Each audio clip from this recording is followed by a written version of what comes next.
but the data crystal is still in my pocket, and the weight of Lunides is still on my shoulders. I step back. I can't. He nods, his hands falling away. I know. I reach for him, and he catches my wrist, presses a kiss to my palm. His lips are soft. His voice when he speaks is steady. Goodbye, Chandia. Then he turns and walks away. I don't call after him. I don't move. I just stand there, my hands still outstretched, my fingers curling into the empty air as the sound of his boots fades into the night. The palace medical station smells like antiseptic and despair. I've been here for 3 hours, seated on a too-hard chair outside the private examination rooms, waiting for the physician to finish with Dainara. She collapsed during a meeting with the Caliph negotiators' stress. The Ides whispered, though I know better. My sister doesn't collapse. She endures. The white walls are starting to blur. I rub my temples, the fluorescent lights overhead, buzzing like an angry hive of sting wasps. My signet ring digs into my palm. I should have taken it off before I came here. Should have left it in my chambers where it belongs, instead of wearing it like armor.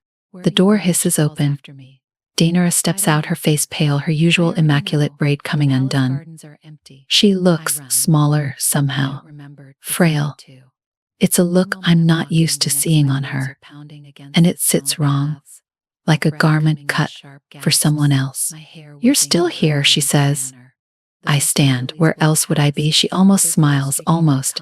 Then she sways just slightly, and I'm there, my arm around her waist before she can protest. Easy, I mutter. You look like hell. Charming as ever, she murmurs.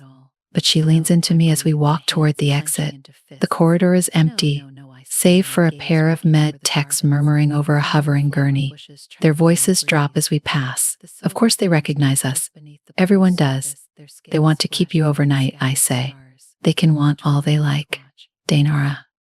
She waves a hand. I'm fine. It's just the stress. I snort. The stress, right. She doesn't answer, just keeps walking, her steps slow, deliberate, like she's counting each one. We reach the lift. The doors slide open with a whisper. Inside, the mirror walls reflect us back at ourselves, two women, one regally exhausted, the other bristling with barely leashed fury. He's been unfaithful, Dainara says suddenly. I blink. Who? Dane Kylith. The lift lurches into motion. My stomach drops. What? She turns to me, her blue eyes so like mine, burning with something dark, triumphant. They found him in the pleasure quarters with 3 bonded concubines, all of them underage. I stare at her. She smiles. It's not a nice smile. The contract is void.